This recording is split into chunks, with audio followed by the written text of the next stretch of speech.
Thank you. The Pharisees went out and laid plans to trap Jesus in his own words. They sent their disciples to him along with the Herodians. Teacher, we know you are a man of integrity, and you teach the way of God in accordance with the truth. You are not swayed by men because you pay no attention to who they are. Tell us now, in your opinion, is it right to pay taxes to Caesar or not? But Jesus recognized their evil. You hypocrites, why are you trying to trap me? Show me the coin used for paying the tax. And they brought him a denarius. Whose portrait is on this coin? And whose inscription? Caesar's. And Jesus said, give to Caesar that which is Caesar's, but to God give what is God's. They heard this, left him, and went away. The word from the Lord in the house of the Lord.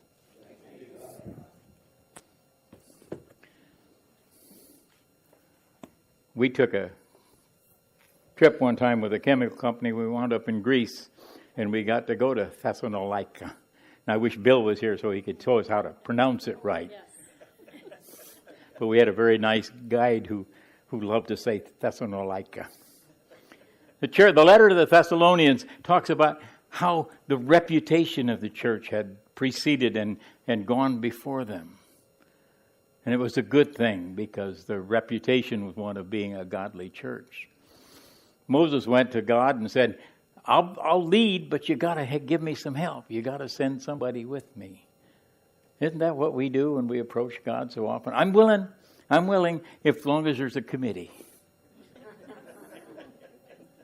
I'll be on the committee. No, I don't want to chair the committee. I'll be on the committee. And if you don't meet too often, I'll be glad to be on the committee. Now, I'm doing this because this is a preceding announcement, because in the next 2 weeks, somebody in here is going to be asked to accept a position in leadership in the church. I don't know who you are. You don't know who you are. But remember, the answer is yes, I'd be glad to be on the committee. I wouldn't even mind chairing it. How's that? Learn that well. That's not really what I wanted to talk about this morning.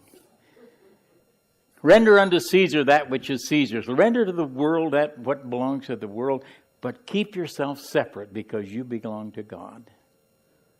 That's what Jesus' message is. He said, bring me a coin. Bring me a coin. He was teaching in the temple, and they brought him a coin, and he said, oh, who's on the coin? And they said, well, that's Caesar. And he said, well, then give to Caesar which is Caesar's. But the people who brought him the coin were such hypocrites, and that's what he pointed out.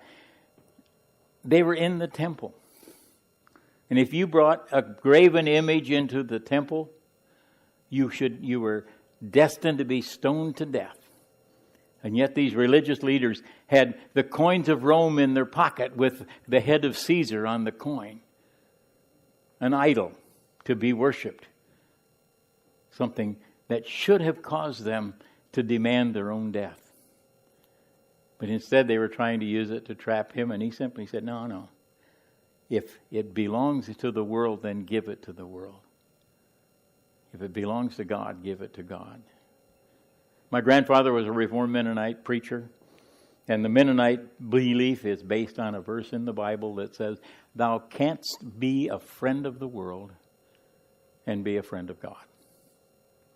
That sentence is the basis for the Mennonite religion of plainness, of truthfulness, and of personal worship. So the words that we read are awfully important to us, but what they mean to us is different for each one of us. We were on a trip out east to look at the colors,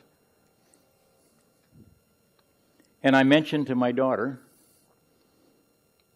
the one that came over the internet that said the city of Chicago is replacing their police sirens with the national anthem so all the perpetrators will kneel down.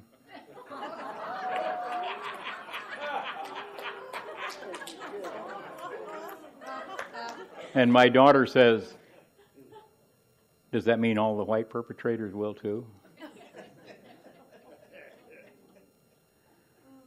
At the cluster meeting this last week, we discussed a book by the Bishop Francis Asbury. Now, Asbury is a name that's steeped in Methodist tradition. And this was a book about rifts within the church, schisms within the church, and within the community and within the governments. It was written in 1729. And the Methodists right now are faced with a significant situation. The hierarchy of the church elected a lesbian bishop. Now, I don't know whether I've never met her. I have no idea how holy she is or how wonderful she is. I've not met her. But there is significant reason to question her appropriateness for election based on the discipline, which is the rule book.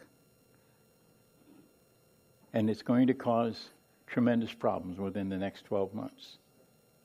And the thing that we have to remember is that there's a significant umbrella in the United Methodist Church that allows for a lot of latitude in beliefs. What the Methodist Church did distresses me. And it makes me wonder about the United Methodist Church. What I don't wonder about, and what I have no reason to wonder about, is the Mohave Valley United Methodist Church. Because we determine who we are, we determine what we are. Let me give you a little background on my daughter's statement in the car riding along. She's in an interracial marriage. And it made me pause and give me a lot of time to think since then. And I'm not sure I'm done thinking it yet. But I think I go back in my life and I intimately know 4 or 5 black people. I'm acquainted with quite a few black people. I served in the military. I knew a lot of black people. And I thought, I used to think that I was broad-minded, but I've suddenly realized that all I've done is simply rearrange my prejudices a little bit. I never considered that my son-in-law is black. He's just my son-in-law. And I never stopped to think what that little prejudice that's sticking up there, right about there, could do to our relationship. I'm not in favor, I don't know whether I am or not. I used to be really a strong believer in the discipline, and so I was prejudiced against a lesbian ever being a church official. But am I being fair? What we have to be able to do is to understand that which is in the world belongs in the world, and that which is in our relationship with our God, and it's our relationship, not their relationship. It's my relationship, not yours. That is important in our ability to function as one of God's servants. Each of us is in a different place.